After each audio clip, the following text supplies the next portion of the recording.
Now we are on this. What's up, guys? Here we go. I'm down here now. I gotta look down. What's up, guys? This is Tom here. I'm with my buddy Ethan. Ethan is another rookie from Buffalo, New York, this past summer with Vivint. Ethan, tell the viewers a little bit about yourself. How old are you? Where are you from originally? Are you in college? What kind of experience do you have in sales? And did you do anything before Vivint? Just tell the viewers a little bit about yourself. For sure. Well, my name's Ethan. I'm 22 now. I'm a senior at the University of Tampa, finance major. I did my first summer with Vivint over this summer, got a little under 20,000 in total revenue or money in my pocket from the summer. It was a great opportunity as far as meeting Tom, connected with him. But before I did Vivint, I didn't really have any like sales experience to say per se under my belt. I did like serving and little stuff here and there, but I never truly did like jumped into the puddle of doing a sales job. Um, but I do think that the opportunity with Vivint was eye-opening and created a whole bunch of experiences that I never would have anticipated if I didn't do it and sacrifice like my summer and my time. Nice. You said you made about like 20 G's this summer, like 5 grand a month. Yeah, and I missed a whole month of summer too. So since I'm a student, I had to finish up classes the prior semester, came out late, and then I had to leave early too. So it was about like 16 weeks instead of the 20 weeks. Gotcha. Oh yeah. Cool. And you weren't doing any like business models, right? Like Sebastian was like drop shipping, Amazon FBA, anything. You were just like serving. Yeah, no, I never really did any other business models. I definitely am curious about a lot of them and have looked into a lot of different ones. I am a part of the real estate club at the University of Tampa. So I definitely, before I did Vivint, I had interest in some type of sales, but Vivint definitely shaped my idea of like what to anticipate, especially in the door-to-door sales industry. Oh yeah. And you're from Philly. Did you play any sports like growing up? Yeah, yeah. So I am from Philly. I did play a bunch of sports. I played baseball throughout majority of my life, but God forbid injuries. I don't like them for anyone. But yeah, I played baseball. I did track. I played football when I was younger.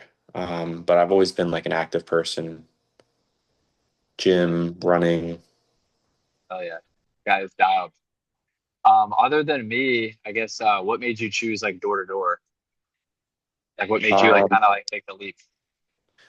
well, I don't know if I would say it was directly door to door. I do think that, over the phone's a little bit easier just because it's not face to face. But one thing that kind of drew me to Vivint was having confidence in the products, just because um, when you know something is the best on the market, it's kind of hard to tell yourself that it's like not a no-brainer. Yeah. But also, the main reason why I did Vivint and not like pest control, solar, or anything like that is because, and this is what I tell people too when I'm inside their houses, like I could have picked anything. I could have picked, you know, pest control, solar, but when you know like a system could potentially be saving a family, it's a lot more like inspiring and it pushes you a lot more, than I'm gonna take care of the bugs. Yeah. I feel like your work matters. Yeah, exactly. Cool, man. And I guess because out of all the rookies that we had 5 this summer. You were like top three.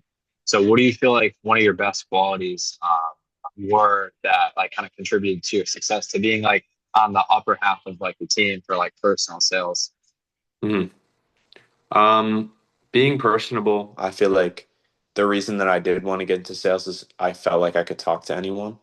But it was just more growing the ability to actually sell itself because I feel like I can talk to anyone regardless of size, shape, or color, and I find points to like connect with people, and I think that's really important to have, especially in the sales industry. and being able to be teachable as well is very important. Yeah, no, that's a great point. Two things I took away from that was being personable and then being like coachable or teachable. Yeah. That's a really good nugget that you bring up. Um, being being personal is huge in every aspect of your life. When you're selling people, when you're trying to get a job, when you're trying to get an offer, anything, people have to like you. If people want to buy something from you, they have to like you. If you want more friends, people want to be around people that they like. And relationships are huge. So that's definitely super helpful when it comes to just influencing, persuading people, convincing them, or really just uh, establishing more, relationships and getting more people to know you. So that's huge. And being coachable is a big thing because we did have somebody this past summer who didn't end up staying after like 6 or 7 weeks. Me and Ethan know who that is, but you can't really expect to get results if you're not really willing to swallow your pride, be self-aware, kind of understand where you're at in the moment, and take advice from people that kind of have the results that you want to get you closer or put you in the direction that you want to go. So let's see, that's good. And then, how long did it take you to close your first deal or so? Well, I can't remember. When you started? I don't remember Yeah. when you started. I got my first sale when we were doing a blitz trip in Texas. Okay. So Did you knock prior to that or I think I did, but I didn't get any maybe sales. Um, less but than half a dozen, right? what? Maybe like less than half a dozen times you knocked? Like Yeah, for less than, sure. For sure. Yeah, yeah, yeah. not Well, it wasn't more than a handful. okay. Um, but I used the time because when I went to Texas was during spring break. So I made a sacrifice and I didn't, party or anything like that. I chose to go to Baytown in Houston, Texas with the boys. And the first I was only there for a week. It was a 2 week blitz trip, but I can only do it for a week because I couldn't miss school. But the first half I was really struggling. Most of the time I wasn't even like working. I was just kind of like walking around because I was scared of denial. I didn't know like if I what I was going to say was going to be right. Like there was just so many things in my head that I thought were, the worst case scenario. Um, but I think one thing that really helped me is just like leadership with you and Kyle, and also like not giving up because my first deal that I ever got, it's just consistency, like showing up. Because for me anyway, like it might just be a bad time, especially in like the door to door industry. Like my first sale, I won't forget it. Like the the lady that lived there, the wife and the husband, I couldn't catch the husband ever. And I probably went up to the door like 4 times and no one answered, but I kept going and persevering towards it. And I eventually sold them. And the next day I sold again. So I sold my first on Friday and then I sold another one on Saturday. So those were my first like 2 sales. And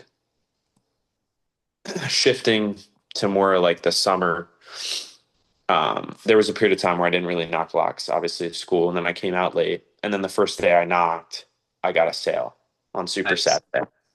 So So it probably took you about like a week to 10 days to get your first yeah, and second sale, and then your first three sales came within like 2 weeks.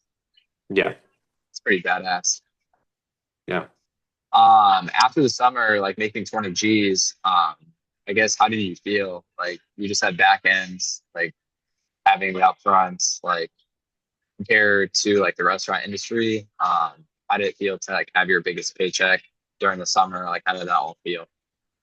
It was pretty nice. Obviously, I went to Hawaii for like the winter circle. That was a really cool opportunity that not everyone gets to do. Um, but it was refreshing to see it after like all the hard work that you put in over the summers, like paying off, and then you get that big fat check Yeah. in in your bank account, and then there's like a second one that's not as big, but it's still, refreshing to see all like the hard work pay off. And it's only like exponential from here because it's like you're past the beginning learning curve and now you can just kind of crank. You were the worst you've ever been. You can only get better from here. Yep. What would be your message for people who are wanting to get into door to door or like any sort of sales or something that they haven't done before? What would be your advice for them? Um, as much as okay, as much as you might love your parents, your friends, your family, most people don't understand what door-to-door sales is and what it takes to do it. And I got a lot of like criticism from like my parents because they don't really understand it. They don't understand like commission-based jobs. And I think the biggest thing for me is like if you think something is possible and you put the effort in, you can make it work, regardless of, what the person left to you or the right of you is saying. If you have a vision, and for me, I trust in the product because I believe like Vivint and Alarms are a good um, sale and a good like thing to buy. Sure. And I think not looking at the background noise of everyone saying, "Oh, that's stupid. Oh, don't do that because you're going to get scammed or it's a pyramid scheme." You know what I mean? Yeah. But I just decided to do what I wanted to do at the end of the day. I'm a grown adult now, so I wanted to take on the opportunity. And for the people that aren't succeeding right now, that are already in sales, because towards the second half of the summer, you were heating up. I mean, I felt like every day you were selling one or like selling two, then selling one, then selling two, then selling one. Some in a few days. So, what would you tell the people that aren't succeeding right now or don't have the results? What would you tell those people? If you put in the work, it'll eventually pay off. Like I said before, I was only out for 16 weeks, and probably the first 2 months, I or I would say month and a half, I didn't really sell that much. And then I probably quadrupled my sales in the remaining like month and a half. Like it's more of just putting in the input and listening to the people above you because at the end of the day, like you might think you have it all figured out because that's how I thought of it, and that's how like I know people um that were in the same position as me as like rookies coming into it. They felt like, you know, it's just this. And then when you actually try and do it, it's like, oh crap, like this is real, you know? Yeah. And it's a reality check for most, especially if you've never like done door to door, tried sales. But if you are in sales, just listen to if you have a mentor, if you have people above you, like listen to them because what they're doing is working. So copy and paste. Oh yeah. It's okay to be a copycat as long as you copy the right cat. Yep. And how do you feel like this is the last question, by the way, but how do you feel like your first three sales went? Like you said, it took you about 7 to 14 days to get your Mhm. first three sales. But if you can remember your last three sales, like just like the confidence and like your sales process, your closing ability, your one-liners, your frameworks, your tonality, your pace of how slow or how fast you talk, your body language when talking to the customers from your first three sales to your last three, how would you say you've changed as like, you know, person, closer, friends, family, uncle, brother, whatever, boyfriend? How would you say you've changed? I think I was like just probably like anyone else. I was really nervous because I was like, oh crap, like people actually are gonna like buy from me. You know what I mean? Yeah. It's like, oh my God, like this is happening. And throughout my time like growing and just dialing in like my pitch, my um my inside process, like my closing line, like everything, you just gain so much confidence because not only are you gaining confidence in yourself, but you're also gaining confidence in the product that you're selling. And when people feel that, I feel like they're more open to hearing you out. So I think a big thing is just confidence in yourself. Having that underlying confidence is huge, especially in this industry, because people can sense like your energy and your feelings. And I think that's really big and like a big stepping stone for anyone. Oh yeah, whoever believes the most wins the most. So yeah, we were talking about that with Sebastian.